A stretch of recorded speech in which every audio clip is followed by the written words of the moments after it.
well. You don't understand why, but I know that with God, everything is okay. And I want us, the church, to realize that God is still in the business of saving souls. But you see, the thing is, we don't trust God enough. We tend to put our trust more in man than in God. And no matter how severe the situation is, let's put God to the test. That's what we're doing. Today we're going to have church. Not in the way we normally do. Because I want us to look in the book of Kings today. And I want you to follow along with me. Go into the book of 2 Kings, chapter 4. I'm going to read from verse 8. Follow along with me.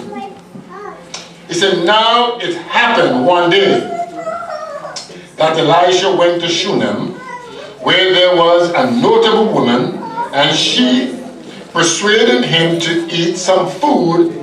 So it was, as often as he passed by, he would turn in there to eat some food.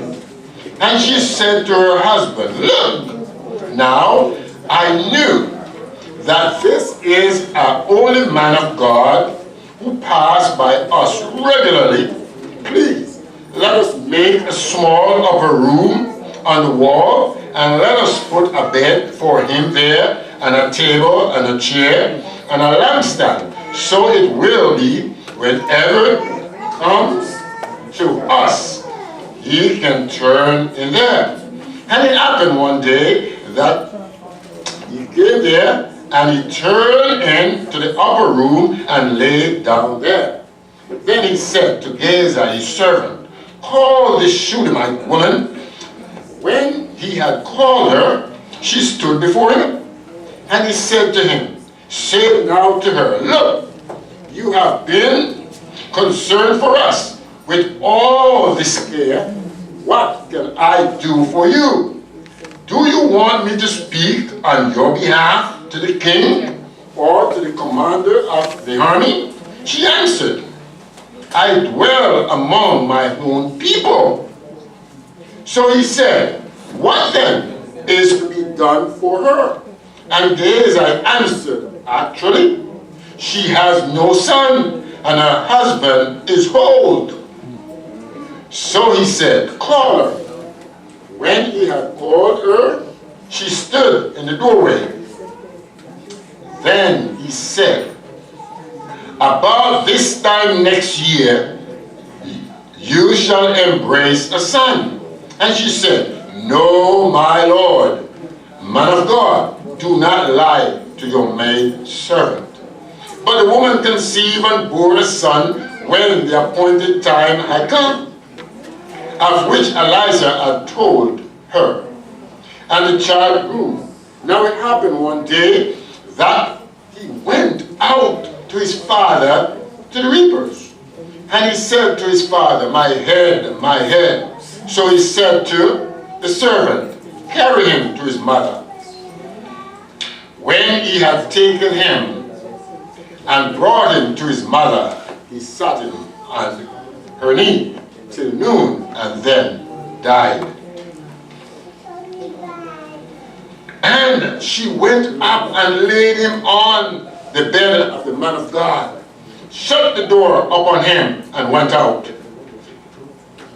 Then she called her husband and said, please send me one of the young men and one of the donkey, that I may run to the man of God and come back.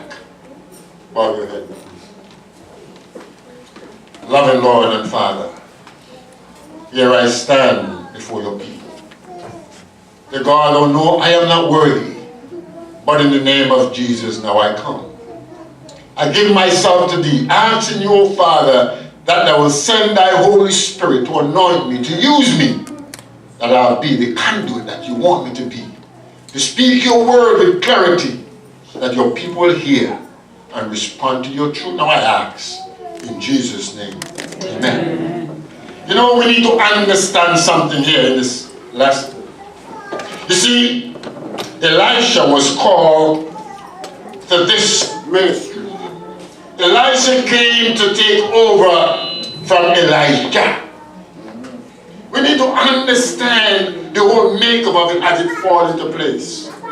And look at the whole story here. Because the more you understand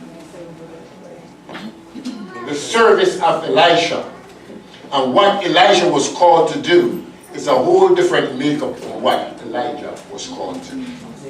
And here we see all who are under the training of God need the quiet hour for communion with their own heart,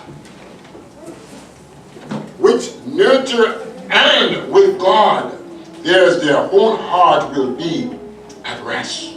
We must individually hear him speak to the heart whenever other voice is hushed, and in quietness we wait before him. The silence of the soul make more distinct the voice of God. He bid us be still and know that I am God. God wants to hear us. We need to listen to the voice of God when he speaks. You see, Elisha was willing to listen to the voice of God because he knew he had a message from God. You see, we have to understand. Elijah was a man with a message of committed life to Christ. His message was more of a message of judgment and condemnation. Elisha, on the other hand, his voice was a voice of fearless reproof, calling kings and people to turn from their evil ways.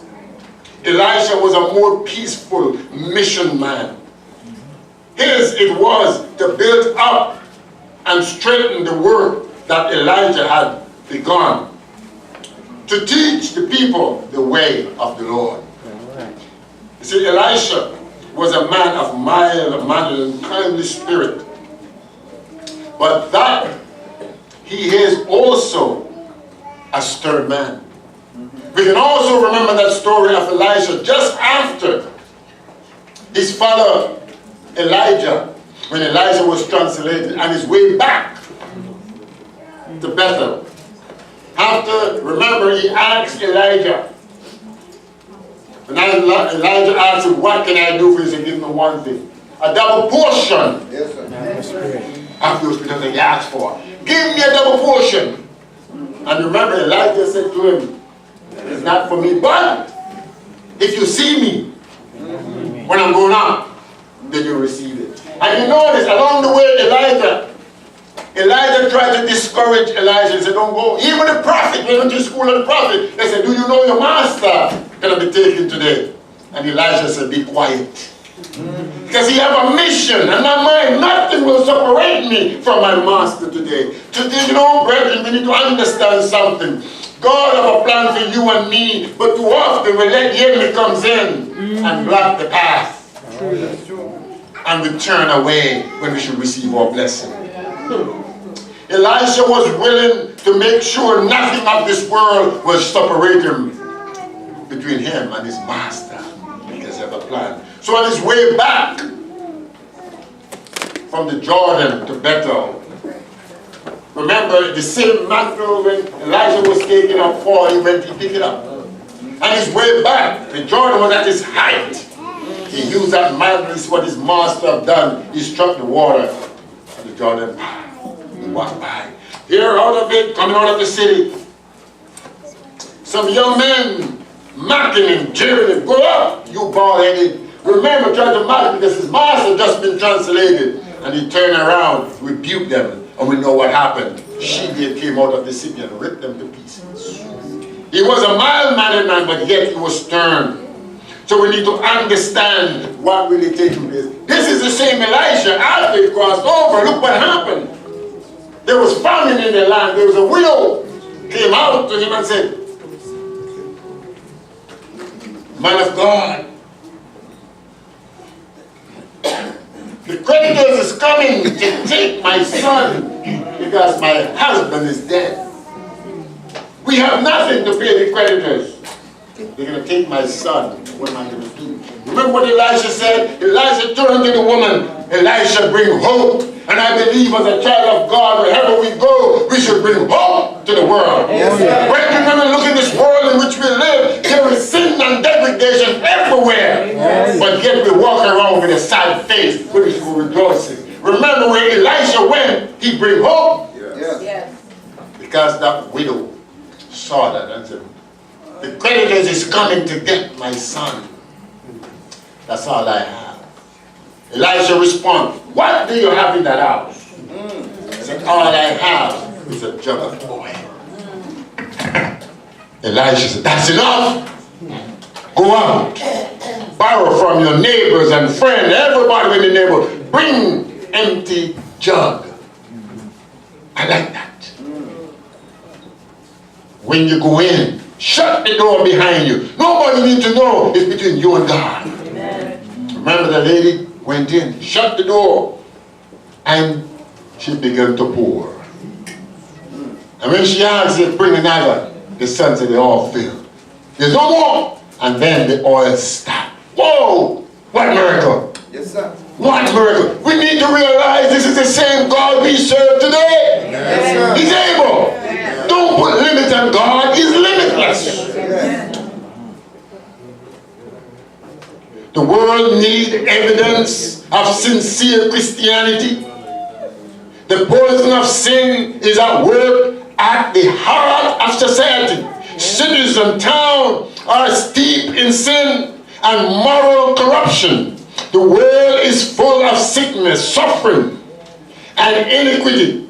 Near and afar off, our soul in poverty and distress, weighted down with the sense of guilt and spiritual darkness.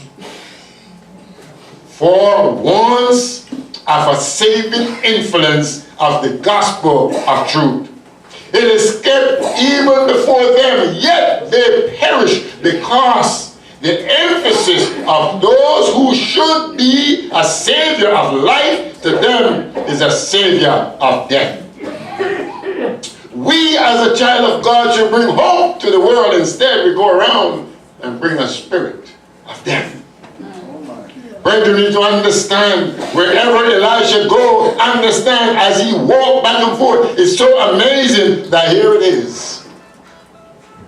A lady in Shunem, just observing from her window, see the prophet and walking back and forth, and she could determine, there goes a man of God. And she go a little further, she went into her husband and said, look, there goes a man of God. Let's do something. You notice she never asked for anything. She first, what can I do for this man? First he said, look, he must be tired. Come, have some food. And he said, go back to, he said, she persuaded him to come in. Yeah. And he take her up and her offer. And he went in. And then she go further. She said, go a little further. Look. Let's build an upper room. And think about it. Today we put the guest room downstairs. But she goes to the husband. He said, put his room upstairs on the wall so he can see around. In other words, she's giving him the best. Yes. My brothers, my sister, today we must learn to give God the best. Yes. Don't give him the leftovers. If we want God to work for us, let's give him the best. You see, the kindly spirit that enabled Elisha to exert a powerful influence over the life of many in Israel is revealed in the story of this friendly relation with the family dwelling at Shunem. In his journey back and forth, the woman sees something different and realizes, there goes a man of God. Now when you understand and look at this story, Elisha realized that this woman gave everything. Now we start to observe, what can we do for this lady? Showing such hospitality to us. He asked his servant Gehazi, what can we do? And you know, you understand something. In Elijah's mind, he thought that maybe this woman is not an Israelite. But then when he asked, he said, "What? I told him about my people. I'm fine." He said, "Can I speak to the king and the army?" "No, I'm good. I'm with my people." But then you understand something here. But now Gehazi is observant. He said, "But you know what? She's old. Her husband is old. She was young, but her husband is old." And you understand, you have to understand the culture in Israel in those days. When you don't have a son, a half-spring, that is your retirement. Because once the husband dies, who's going to work the field? Then her next of kin are going to take that field from her because she don't have nothing. As a woman, you're out there, you have no one to work that field, you're dead, you're done. So, Gehazi said to Elisha, "She have no son, and her husband is old." She realized the way she needs some retirement. She needs someone to carry on the family lineage. And Elisha tell Gehazi, "Call her. Call the woman who might come." And I like that. She stand in the door. What the man of God want me for? She stand in the door, and Elisha said to her, "Next year this time, you shall have a son." But she said, "Don't lie to me now. I'm not asking for anything. I'm not lying." We have to understand, maybe this lady was doing all she can to gain a son. Never happened before. She gave up. But her kindness, now the Lord going to reward her kindness. Brethren, I'm telling you, sometimes we walk in this world for so long. And you've been praying for something for so long. But the thing is, you never give God your all. The moment you think that it's over, that's the time when God's going to step through. You see it in the story. You have to understand that woman, how home was a place where if there was a little feet to run back and forth, that happiness, that joy would be in that home. But it was not there because there was no kid. So Elijah recognized it at the time God was going to come through. And we need to understand what's going on here. Because it is powerful to know that the God who we serve is still able. And Elisha, through his connection with God, was willing now to show this Shunammite woman that the God of Israel is still able. Oh, yes. And we know the story. At that given time, that lady have a son. And I like that. She have her son. And look what happened. After over time, the child grew. But the funny thing about it, as that child grew, now the child was had to learn the concept of what it is to work out in the field. One day, the child decided to go out with the father into the field. And it so happened, maybe the sun was too hot. Because according to the theologian, they believe that the child suffered a sunstroke. We don't know. But God working mysteriously. Sometimes, we have the phrase, sometimes we say, God, the Lord give it, and the Lord take it. Sometimes the Lord do things to test our faith, to see where we are.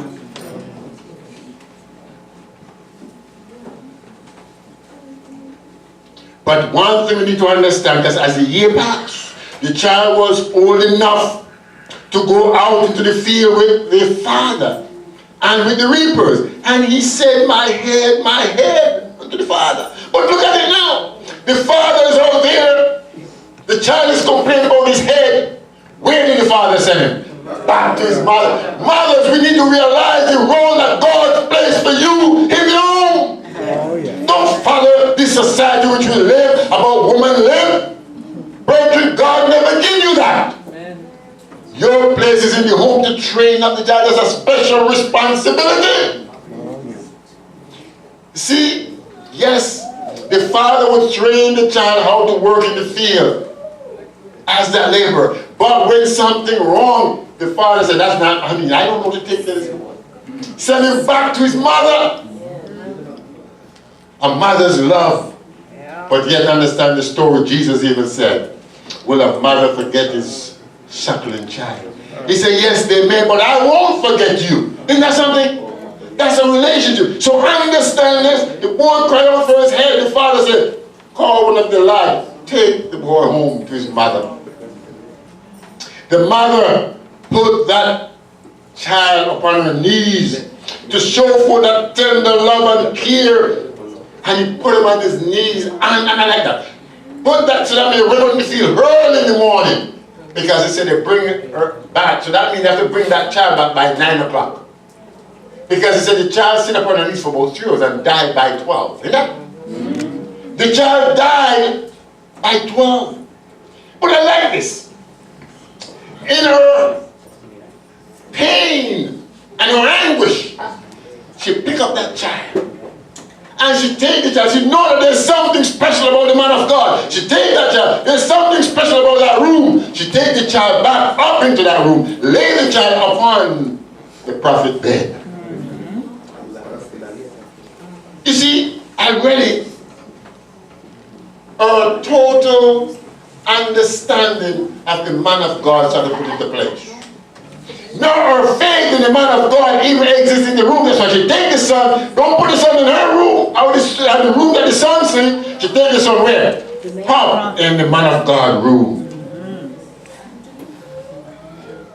She went up, laid on the bed of the man of God and shut the door up on him and went out. In her distress, the Shunammite determined to go to Elisha for help. The prophet was then at Mount Carmel and the woman did the right. Let's look at verse 22 to 24. He said, then she called her husband and said, please send one of the young men and one of the donkey that I may run to the man of God and come back. So he said, why are you going to him today? It is neither the new moon nor the Sabbath. And she said, it is well. Then she saddled a donkey and said to her servant, drive and go forward. Do not slacken the pace for me unless I tell you. And so she departed and went to the man of God at Mount Carmel. So it was when the man of God saw her afar off that he said to his servant Gehazi, look, the Shunammite woman, please run now to meet her and say to her, is it well with you? Is it well with your husband? Is it well with your child? And she answered, it is well. Amen. Come on, talk to me. I'm in such a situation, yet the woman can have confidence. It is well. Amen. What about you? Can you imagine the one child you have you didn't ask for? All of a sudden you have this child just for a moment and then the child died. The father, understand, you don't understand the story. The father asks, why are you going to the man of God? It is not the Sabbath.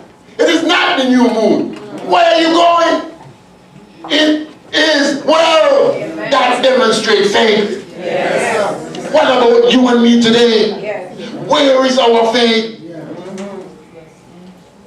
When you go to the bank, expect to pay the check for the mortgage, and the bank tell you, not insufficient funds. And the little insufficient fund that is in there, they turn around and take, what, $35 or $50 for insufficient fund? So that make it double insufficient fund. And you turn around and FBNL said, well, you know, you haven't paid the bill for the past month, so we think we're going to turn it off on you. Or the car notes, or the insurance for the car. All of a sudden you get a letter in the mail cancellation. Can you look up and say, it is well? It was even a worse situation than this. Because the husband asks, why are you going? It's not the Sabbath. It's not the new moon. But you're going. But yet she didn't stop to give any. No, it is well. I like that. Even the man of God saw the Shulamite coming. Send the servant, go find out. It is a well. Not just with you, with your son, with your husband. And yet under the circumstance, he said, it is well. My brother, my sister, we need to understand the God in whom we serve. See, when the man of God saw her afar off, that he said to Gehazi, his servant, behold, yonder is the Shulamite. Run now, I pray thee, and meet her, and say to her. I mean, even the prophet, he says, this is not usual. Why is this woman coming? Go find out. But I like that. The woman didn't have time to talk to the servant. He said, well, all is well. Don't worry. Many of us, from the servant come, we start and burden our heart. Sometimes we must learn to keep. Keep the faith. Don't unload it to anybody. Wait. And talk directly to God. He's ready to answer you. But you see, too many of us, we can't wait to get to God. We start telling everybody, and they can help us anyway. Telling everybody. Just make the situation worse. The other one did that. Didn't tell the husband, you can't help me. Didn't tell the servant, you can't help me. I'm going directly to the source who can help me. That's where we need to go. Go to the source. He is the source. He is the answer. But we want to find everybody else and tell everybody else who can do nothing for you. You're talking about a person whose heart was heavy and was burdened down, but yet she was able to understand where the source is. See, the problem is,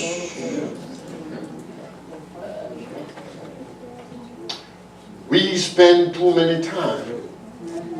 much time worrying about what the situation is and not to worry about who the problem solver is. And so we have to look here and see exactly what was taking place. I have to understand, how can a mother's heart at that moment hold together so strong? You have to understand the society in which she lived. A son means everything, because that's her future. Her husband is old. When the husband moves off the scene of action, who will take her? The mantle. So you realize what was driving on it. Even her spiritual well-being is rest in her son. My brothers, my sister, today, you see, we live in a world where we claim that we are independent. We make our plan for retirement. From the time we start work, we start putting aside for retirement. We would have never lived to see retirement. Eh? And we put away bulk of money. Because now they tell you, you can't retire unless you have at least $1 million in the bank, right? We have so much, we have to have so much liquid, and you must have so much in stocks, or we call it equity. But you see, we have to learn to put our trust in the source of life, which is Christ. Amen. These are just man-made.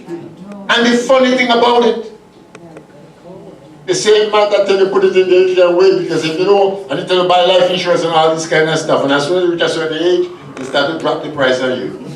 Yeah. And you put it on these frank when you can't see, and then when you're dead, whatever, your poor family heart can barely get that money. Yeah. And they do everything they can to keep it back from you, but they tell you how easy it is to sign in. You sign in and take the money, but getting back is another story. Yep. But it's not so with Christ. We have to understand this story right now. Elisha seed and tell this woman, now the woman goes to this woman and says, well, wait a minute, something is wrong. Let's pick up again in the story. Hear this. And as the servants see her and went, hear what he said.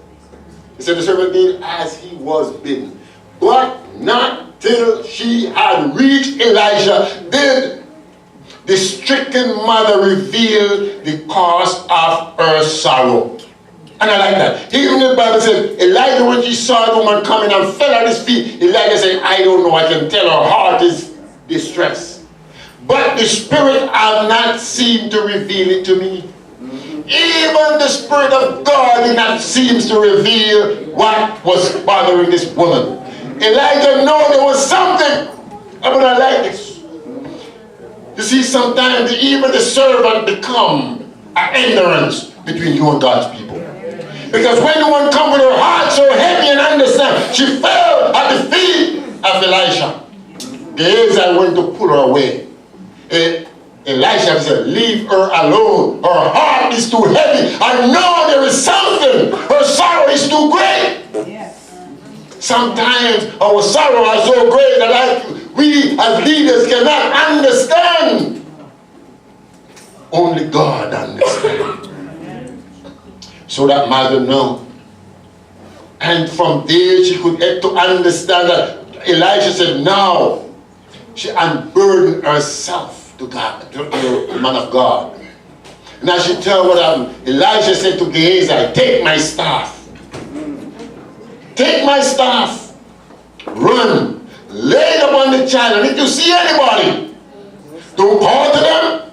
Don't say nothing to them. And if they call to you, don't answer them. Just go. You're on a mission. Let nothing break that mission. You know, sometimes when you make a commitment with God and you make a pledge, don't tell nobody. Don't say to no one. Because the moment you do that, you break that plan. Because somebody may influence you one way or the other. It's between you and God. But you know, I find it fascinating. After Elijah sent the servant, the woman still hung. I said, no, I will not leave without you. This is your job, not the servant. Nobody but you. And I like that. He reminded, did I ever ask you for a son? Did I ask you for a son? I was just going about my business, showing kindness to you. You the one promised me a son. What happened? What happened? You know many times we say that? I come to you. I just want to do good. All of a sudden you promised me this. Now look what happened. What happened to you and your God? You're the one who introduced me to this God. I was doing fine out there before. I was living good. Now you introduced me to this God. I'm paying my tithe. I'm doing this. All of a sudden I come down with sickness. What happened to your God? This is where we come in. As leaders, my brother, my sister, this is where you have to come and let them know that the God we serve is real. Amen. Don't make excuses. Yes. You know what we do as Adventists? Oh man, we're the best excuse maker. Oh, yes. Oh, yes. Somebody says, oh no, not like that, man. It's because of what you do before. Did Elijah say that's what he wants you to do? No. The God I serve wants to prove himself who he is. Admit it. If you don't know, say, I'm sorry, I don't know. But the God who I serve, he knows. So let's start praying. And I like that. Who wants to say, you know what? I'm not going to leave. You have to come. Yeah. But yet Gehazi went ahead. Gehazi went the way that Elijah told him to. Elijah could move. Gehazi could move faster than Elijah and the woman. So he went to all that he laid his staff upon the boy's face as Elijah said. Nothing happened. Make it back. Meet Elijah. He said, I do everything. Nothing happened. Boy's still dead. Okay? I like it. Elijah went. And now, God is amazing. Do you notice something? When God works, he works in total completeness. Because if you pick up on the story,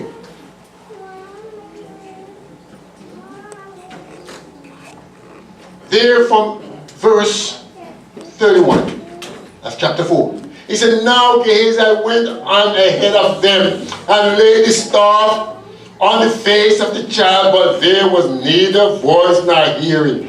Therefore he went back to meet him and told him, saying, the child was not awakened.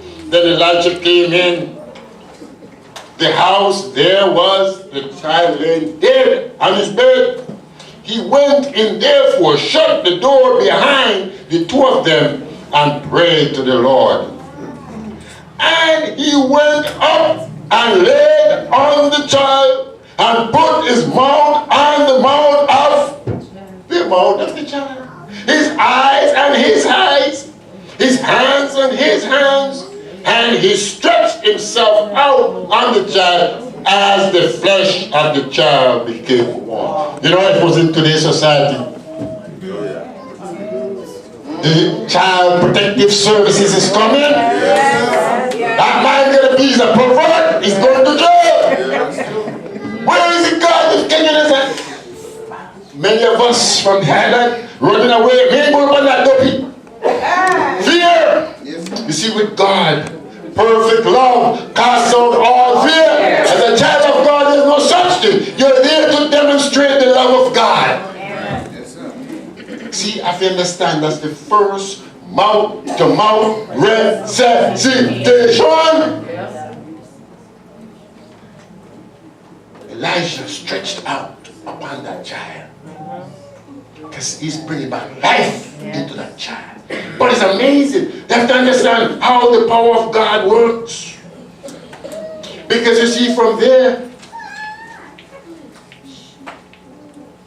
though he lay upon that child, the body became warm, but there was still no life.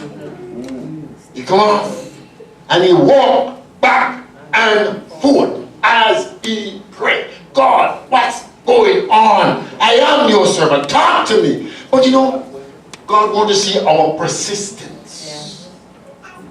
Not because you pray for something today, expect it to happen today. He said the persistent and fervent prayer of the righteous man availeth much. Look at Elisha. Remember, he prayed to God once for that woman, for that child. I'm going to get the child. Isn't that so?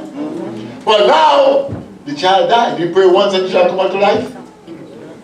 And you have to do something out of the norm. You have to went up on top of the bed, lie on top of that child, spread himself out.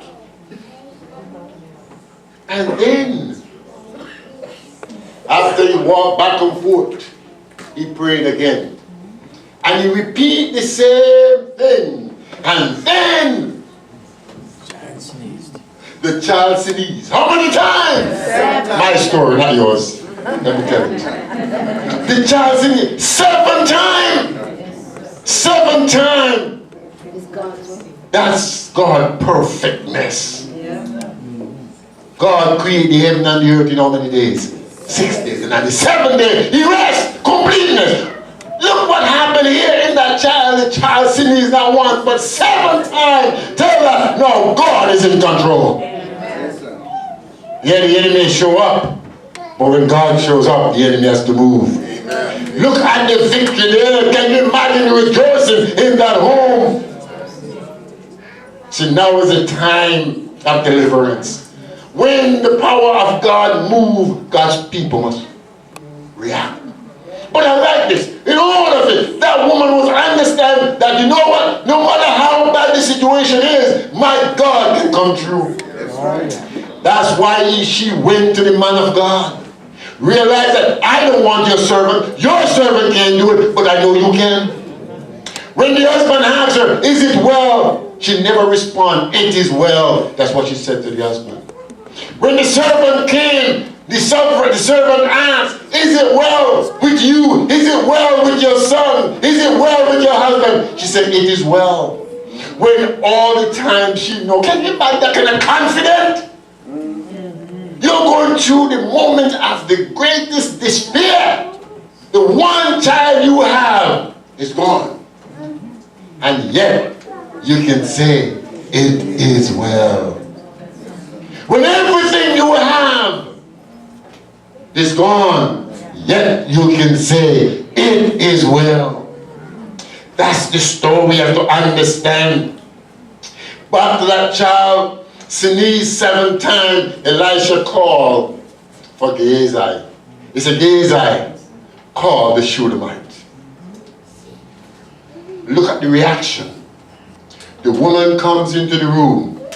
The first thing she do, even though Elisha said, get your son, she fell at the feet of the man of God and give thanks. Amen. How often do we fall at the feet of Jesus, give him thanks for what he has done for you? When he takes you out of the situation that you're in, do you stop to give him thanks? Come on now. You see, we are so, it's amazing.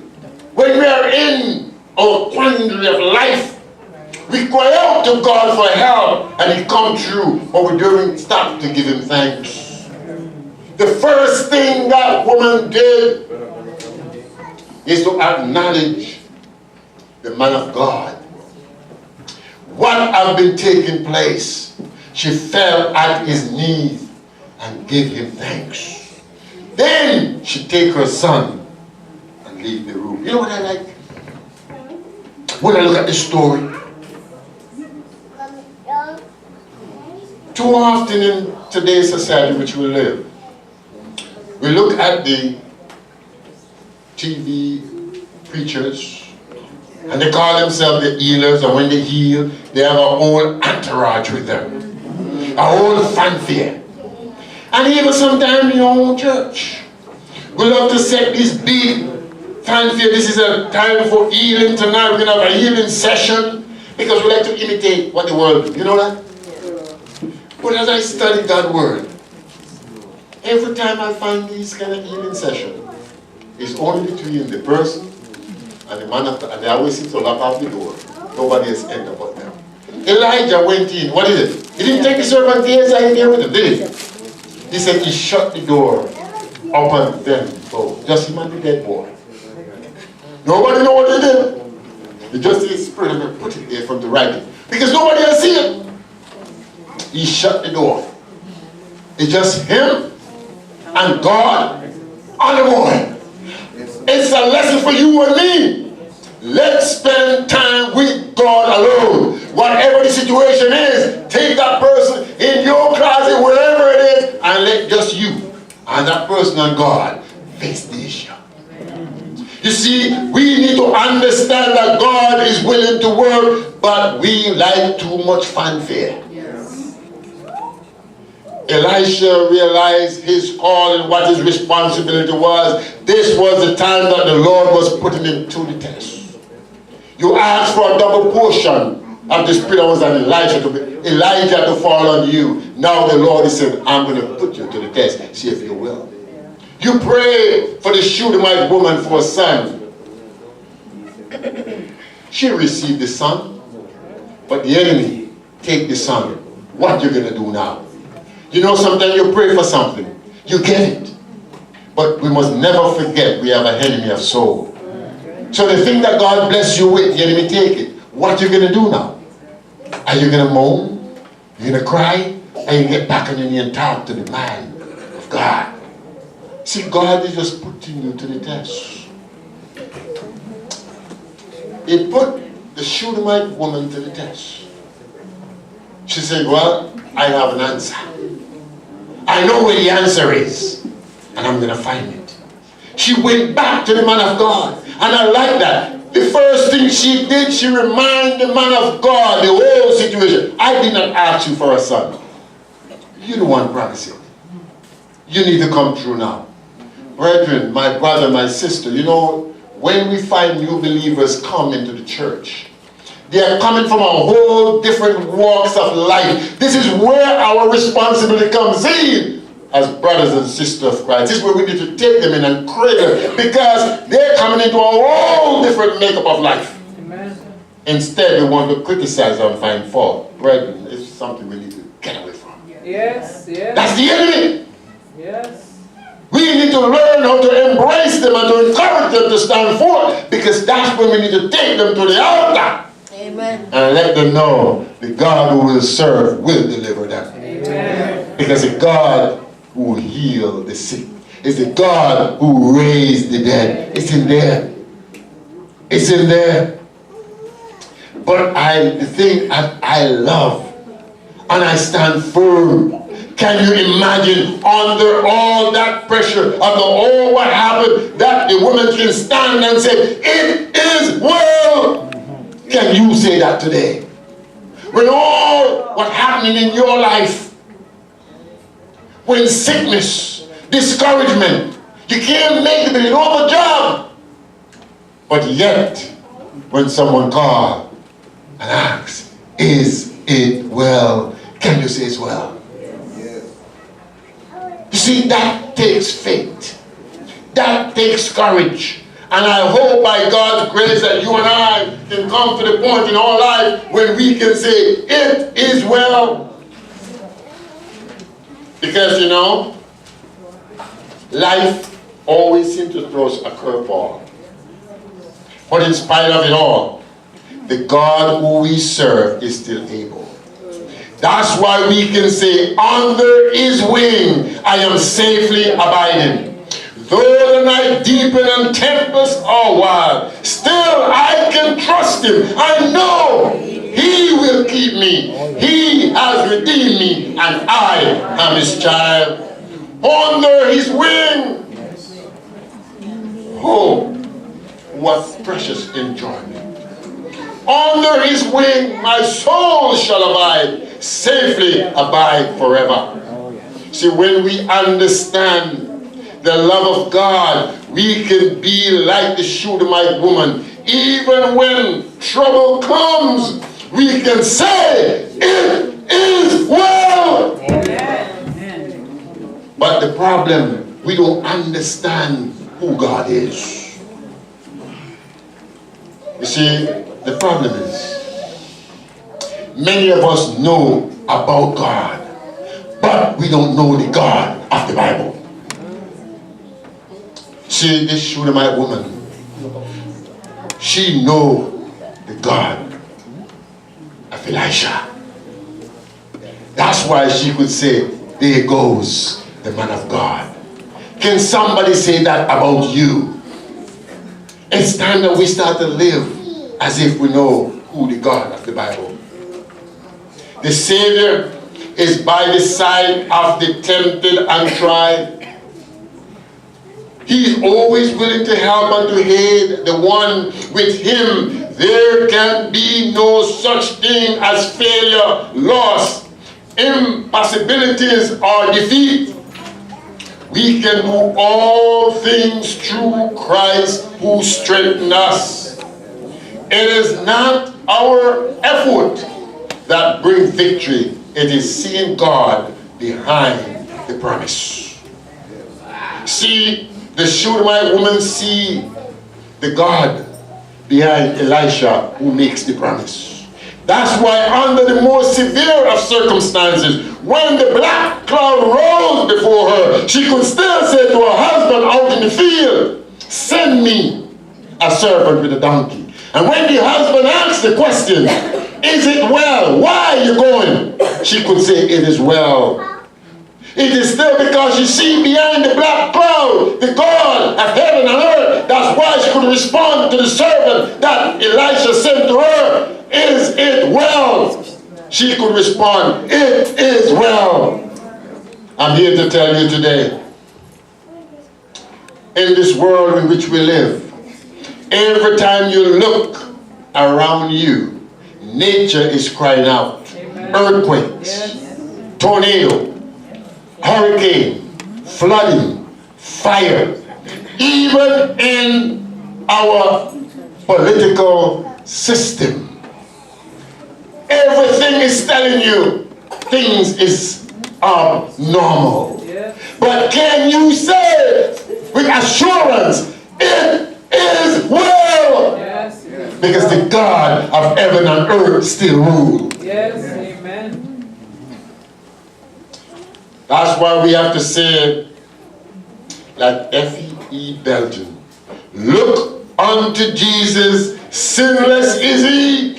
Father, impart his life unto me. My life is scarlet, my sin and woe, cover with his life whiter than snow. That's the God who we worship. And I hope that you can understand that we have an anchor in Jesus Christ.